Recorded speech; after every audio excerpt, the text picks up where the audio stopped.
The Zero Network by Thx4thestories. Read by Oakshadow5. Chapter 11. Shoto should not become an artist. Katsuki was reading a manga on Izuku's bed while the freckled boy sorted through his old clothes, figuring out what to donate now that he had too many clothes for his closet. Well, that was his intention, but he was actually digging through all his clothes trying to figure out what he could possibly wear for his first date with Shoto. They'd agreed to wait until after their internships this week, but Izuku wanted to be prepared. He couldn't help it if all his waking moments were spent trying to focus on anything other than the promised date with his hopefully soon-to-be boyfriend. Shoto had booked time at an art store where you could paint your own mug during a session where they showed you how to paint a surprise hero. Then they were going to dinner at a casual restaurant. It all sounded perfect, but what do you wear for your first date with a perfect boy who'd already declared his intent to marry you? Izuku's face turned red every time he remembered a smirking Kachan coming into his room after returning from his parents' house that weekend and teasing him. So, Deku, Auntie told me I need to start preparing my best man speech, but if we decide to have a nerd-ass hero-themed wedding, I'm not fucking coming. His protests did nothing to stop the teasing until Izuku finally shot him a glare. Kachan, at least I have a date with my crush. How are your feelings for Shinzo doing? A red-faced Katsuki had thrown a pillow at him. I don't have feelings for Ibex. I don't have feelings. Feelings are disgusting, and I refuse to do them. Izuku, reminding his best friend of the time he'd cried over a video of a puppy getting a wheelchair after it lost a leg, started a playful slap fight that ended with Katsuki dumping Izuku's trash can over his head, and both boys dying laughing at the yogurt lid stuck to Izuku's face. Now he was going to have to endure more teasing if he wanted help from the grumpy blonde with his outfit dilemma. Kachan, help me! I have nothing to wear! Katsuki sent a pointed look at the mountains of clothes on the floor, and Izuku stamped a foot, puffing out his cheeks. Kachan, be helpful! I have to look nice, or Shoto won't want a second date! Katsuki rolled his eyes. You could show up in a trash bag and Iceheart would swoon. Boys whip for you. After Izuku weaponized his puppy eyes, his friend finally got up to look at his options. They settled on a nice, royal blue sweater, ripped jeans, and a small cuff earring in the same red as his shoes, because Katsuki claimed the other boy drooled like a brain-dead idiot when Izuku wore earrings.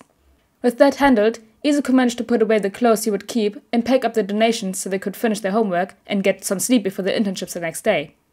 Izuku had accepted an internship with the number 8 hero, Loudcloud. Sure, he planned on going underground, but Aizawa had agreed that there would be more opportunities to intern with underground heroes in the future, and Loudcloud used a fighting style that would only improve Izuku to learn from.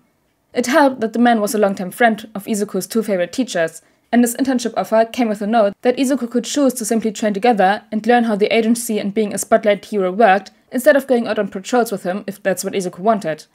The man insisted on being called Oboro instead of his hero name and referred to Izuku as Little Cloud.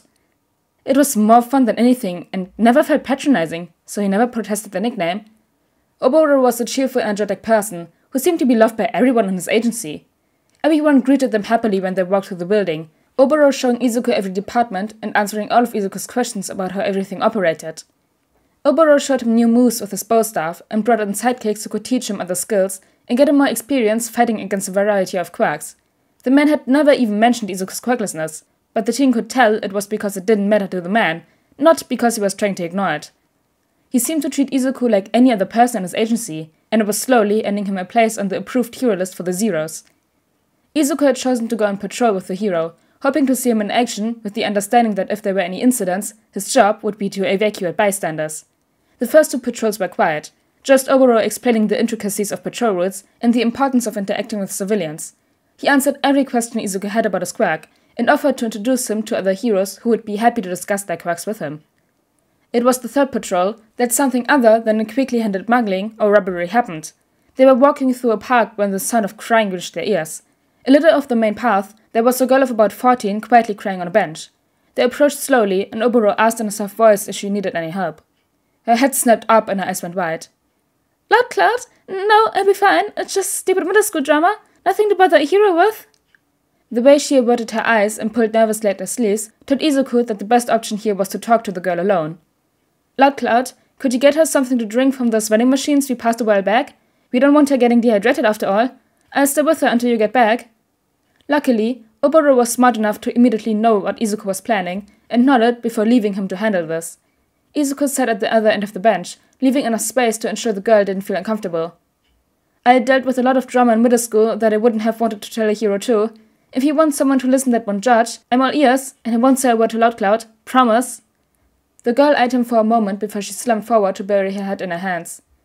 There's this girl at school. I thought she liked me. We even kissed a few times, so when she asked for a picture of me, I thought it would be fine. Then she said that if I didn't do all her homework, she'd send it to everyone at school, and they'd all know I was a slut. She was crying again, and Izuku slid a little closer. Is it alright if it touched your shoulder? A nod, and he rested a hand comfortingly on her shoulder. In this situation, most people would say you should go to the police, but you should be aware that if they want to be nasty, they could charge you with distributing pictures of a minor. The girl cried harder, and he rubbed her shoulder soothingly. Or you could give me your phone number and this other girl's number, and I can get rid of the picture. She looked at him with wide eyes. How? Izuku pulled his phone from his pocket and smiled. I have a friend who can hack anything, and she owes me a favor.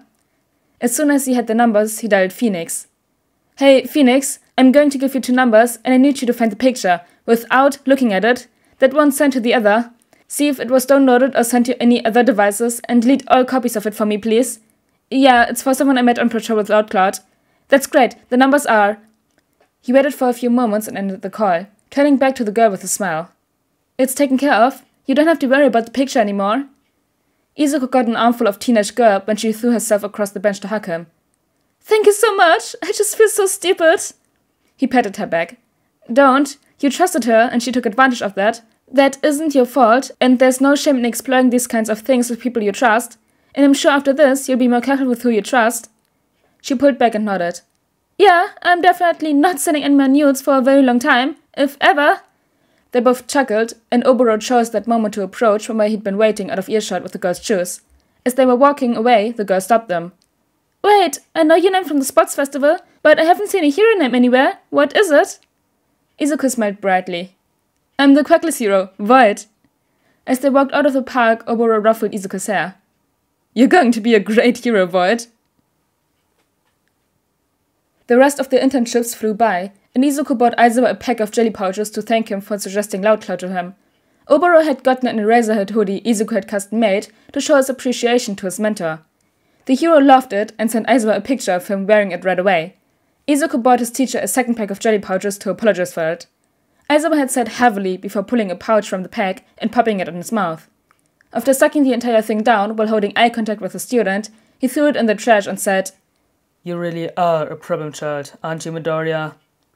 Izuku managed to hold in his giggles until he left the man's office. Then he had to go get ready for his date. He showered, dressed, and spent far too long styling his hair and applying eyeliner before making his way downstairs to meet Shoto in the common room. Shoto blushed when he caught sight of Izuku. You look great. The blue looks amazing with your eyes. You look amazing yourself. And he did. Shoto had picked a white shirt, loose grey cardigan, and a pair of sinfully tight dark wash jeans. When he stepped in front of Izuku to open the door to the dorm for him, Izuku had to struggle to keep his eyes to himself. They held hands on the way to the art shop chatting about their internships, both trying to hide their blushes. The hero they were painting was Hawks, much to their delight. Because of his years sketching heroes on his notebooks, Izuku's mug turned out amazing. The person leading the class praised it excessively. Shoto's existed. It kind of looked like Hawks, if he'd been run over by several buses, and the person looking at him was mostly blind. But when the boy shyly told Izuku he had wanted to give it to him to remember the date, before he messed it up and made to throw it away, Izuku snatched it up and held it to his chest. It's not messed up, it has character, and it's the most beautiful gift anyone's ever given me. Shoto looked at him incredulously. Have all the other gifts you've gotten been rocks? Izuku giggled and put the mug he'd made in Shoto's hands. No, it doesn't matter what it looks like. It's beautiful because you made it for me. His face turned as red as a scar as Shoto looked down at the mug in his hands. You're giving me the one you made? Of course! Now you have something to remember our first day too! The smile he got in response was the biggest one Izuku had ever seen on Shoto's face. They ate a nice dinner with their hands connected over the table, and Izuku was basically floating as he walked through his door after Shoto gave him a soft kiss on the lips and whispered that he wanted to do this again. Izuku had almost broken his neck nodding, and he thought nothing could bring down his mood. Then he found Katsuki in his room with his arms crossed. So, take it the date went well? I don't have to hide a body tonight? Izuku rolled his eyes. No, Kachan. He was a perfect gentleman, and we're going on another date soon. He even made me this mug. Katsuki eyed the mug he held up proudly. That's the ugliest fucking thing I've ever seen. You must not look in the mirror often then. Izuku snapped at him as he set the mug lovingly on his shelf, right next to his Hawks figurine. Then he cut off Katsuki's angry shouting. Now, get out of my room, or I'll show Shinzo your baby pictures. You're killing my mood.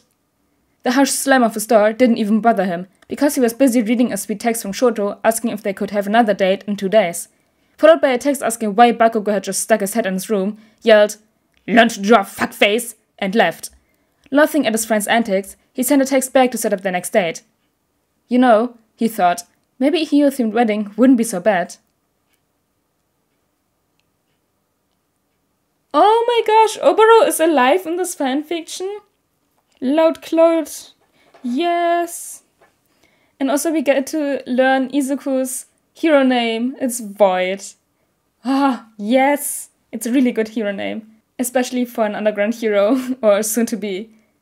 And also the last paragraph with the date. It was so cute and so wholesome. It's just fluff.